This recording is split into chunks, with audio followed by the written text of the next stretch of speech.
2026, some long-dated UK government bonds currently have a yield to maturity of approximately 5.7%, although yields do change every day. If you hold the right bond until maturity, its payments are backed by the UK government. So, why risk your money in an index fund or similar that could fall 20% or even 30%? Why not lock in 5.7% instead?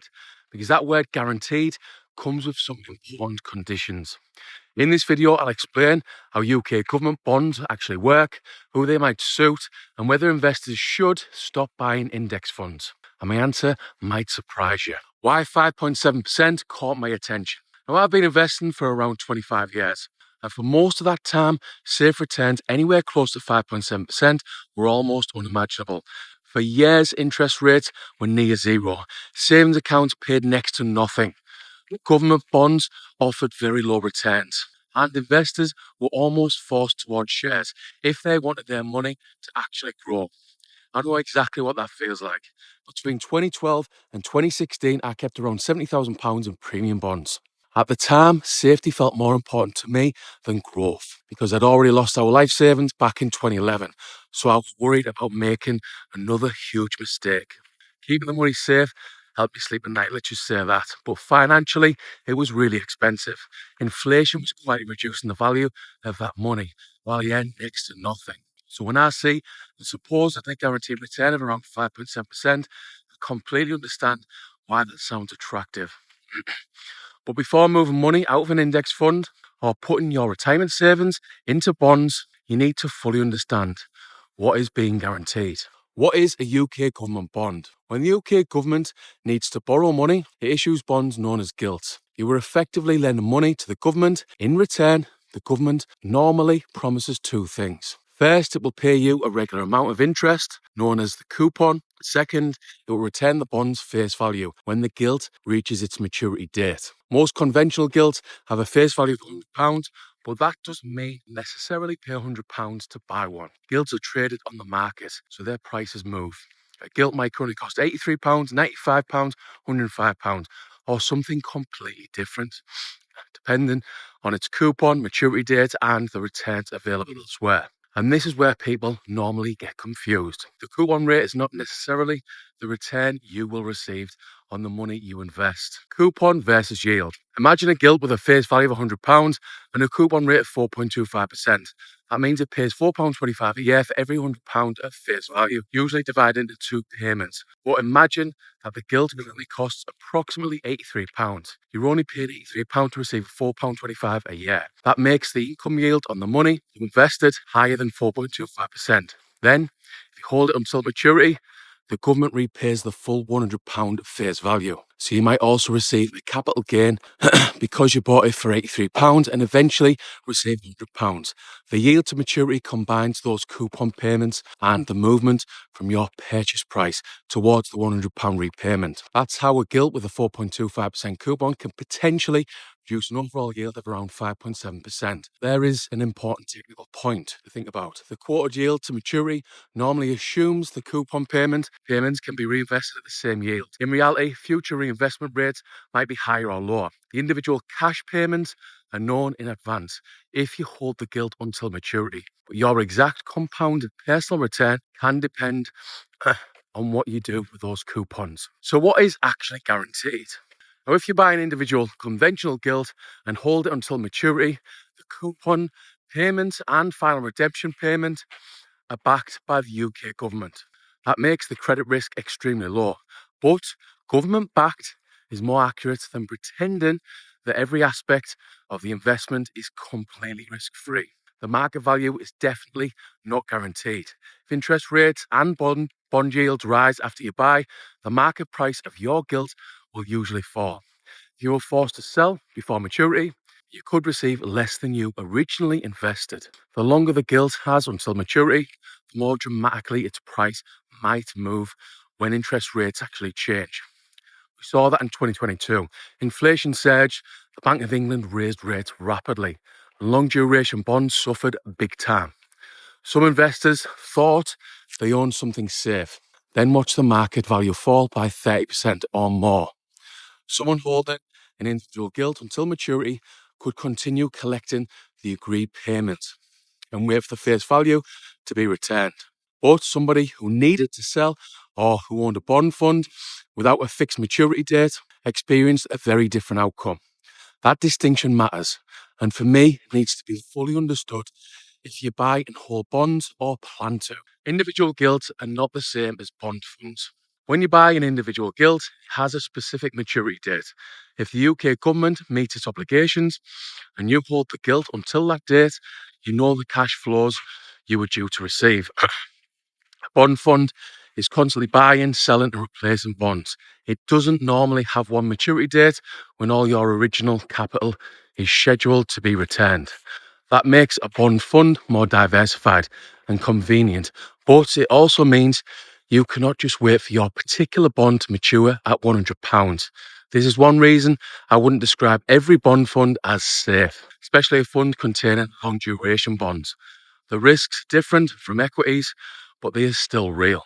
So, who could benefit from gilts? I think gilts become interesting in 4 situations. Before I tell you, this video, as always, does not contain financial advice. I'm just a 43-year-old electrical engineer trying to help you with my investing experience. Anyway, who benefits from gilts? 1, you need the money on a known date. Imagine you were buying a house in 3 years. Putting the deposit into an equity index fund could be extremely risky. The market might rise, but it could also fall just before you need the money.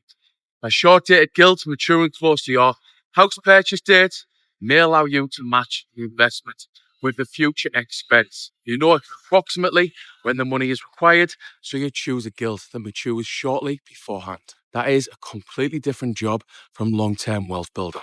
2, you have a future bill to cover. You might have a large final car payment, for example, school fees, or another known expense due in several years.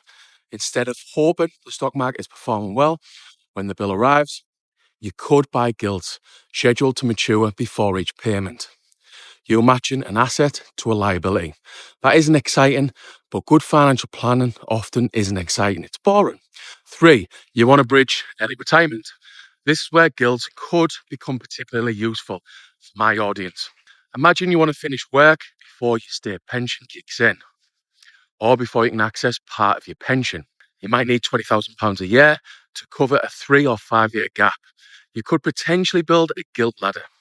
You buy several gilts with different maturity dates, with one maturing before each year of spending. Instead of relying just on the stock market, during those crucial first years of retirement, you already know where that portion of your income should come from. For someone approaching retirement, that certainty could be more valuable than chasing the highest possible return in the stock market. 4, you have money outside an ISA or pension. Qualifying UK gilts are generally exempt from capital gains tax for individuals, although coupon interest can still be taxable when held outside a tax wrapper, like an ISA. That means low coupon gilts trading below their £100 redemption value can sometimes be particularly attractive to higher rate taxpayers. A larger part of the potential return might come from the tax-free movement towards a redemption value rather than taxable coupon income. However, tax rules depend on the exact investment and your circumstances, so this is an area where professional advice might be worthwhile. Inside an ISA or pension, the capital gains advantage is less relevant because the wrapper already provides tax protection. Now, if this is all sounding confusing, you can join my free investing community on School. Just type School below for more info. But what about inflation? A conventional gilt might give you known cash payments, but it doesn't guarantee what those pounds will buy. A 5.7% nominal return sounds attractive today, yes, but if inflation averaged 4% over a long period, your real return would be much smaller. And if you lock money away for 20 or 30 years, inflation becomes a serious risk. There are index-linked gilts whose payments adjust with inflation, but they are more complicated. The pricing can be confusing and the market values can still fluctuate significantly. Inflation linked does not mean that you cannot lose money if you sell at the wrong time. For most beginners, I would understand conventional gilts properly before going anywhere near a long-term dated index-linked gilt. Should you stop buying index funds? For me, the answer is no. Gilts and index funds are designed to do different jobs. And index funds give you ownership in hundreds, sometimes thousands of businesses worldwide. Those businesses can increase their revenue, profits, and dividends over time. There is no guaranteed return, and the market will occasionally fall significantly. But over long periods, equities and stocks have historically offered greater growth potential than government-backed bonds. Low future returns are never guaranteed, obviously. At 43, I'm still trying to build wealth and to make work optional. I want my long-term money invested in productive assets that have the potential to compound for decades. That is why low-cost global index funds are still the foundation of my stock market investing. A 5.7% gilt yield doesn't suddenly make equities pointless, but it does make the decision more interesting. Something to think about. If I needed money for like 3 years, I wouldn't automatically put that money into an index fund. If it was 5 years from retirement, I wouldn't necessarily want every single pound exposed to a stock market crash. And if I'd already built enough wealth, I might value certainty more than squeezing out every possible percentage point of growth. The correct investment depends. It depends on the job that money needs to perform. Conclusion. A yield of around 5.7% from a UK government bond is genuinely attractive. Yes, it deserves attention, especially from people approaching retirement age. Higher rate taxpayers investing outside tax wrappers and anyone with a known future expense. But it isn't a magic replacement for index funds or similar. You only receive the expected maturity cash flows if you choose the correct gilt and hold it to maturity. Sell early and the price could be higher or significantly lower. Hold it for decades and inflation could reduce the real value of the income. And move all your long-term growth money into bonds because today's yield looks attractive and you may sacrifice decades of potential equity growth. Personally, I wouldn't stop buying index funds, but I would seriously consider whether gilts could eventually form part of my early retirement bridge plan, giving me predictable income while the rest of my portfolio to reinvested for the return. That to me is a much more intelligent use of bonds, treating it as a all or nothing choice. Because investing isn't about finding a perfect asset. It's about giving every pound a clear job. So let me know in the comments, would you take a government-backed return of approximately 5.7%, or would you still choose index funds for a greater long-term growth potential? And again, if you want help and support, you can join my free school. You can ask me any questions related to investing in the group, either jump on a one-month call or help and support.